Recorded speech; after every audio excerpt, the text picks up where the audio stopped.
Now, the next thing I want to talk about is ego. Now, most people are stuck where they are simply because of ego. Now, I have a definition that I wrote down on my phone this morning about ego because I had the idea to make this video.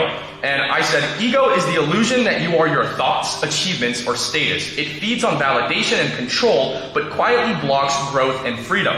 The thing about that is you are not your achievements. I am not the high-rise apartment I live in. I am not my 200,000 followers on Instagram. I am not my $1 million business. I am not my $35,000 watch. I am not my YouTube channel. Humans are simply a consciousness manifested in flesh.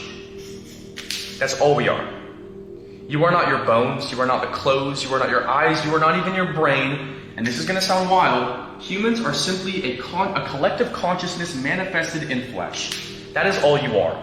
Now, the reason why most people get lost in the sauce, or most people stay poor, or let money take over them, is because money doesn't change who you are, it amplifies who you are.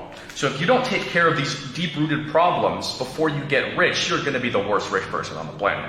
Now, the thing about ego is, like I said, beliefs, to change the belief systems, you have to essentially understand, put the ego aside, and say, hey, what I'm doing is wrong, I don't know anything, I'm an idiot, and I think like a poor person. Because if I thought like a rich person, I'd be rich. Does that make sense?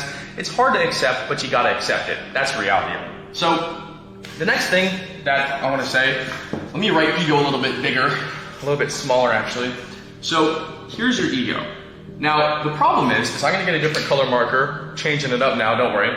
The thing is that most people tie ego to metrics. So, let's just say metrics and ego. Does this make sense? So, horizontally is the metrics, vertically is the ego. So, most people's graphs of their business looks like this, right? The higher metrics they get, the higher their ego gets. That is a certain, definite, compound cocktail for failure.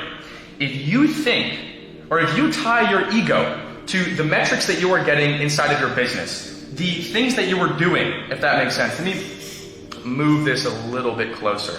So if you tie yourself to the metrics that you are getting in your business,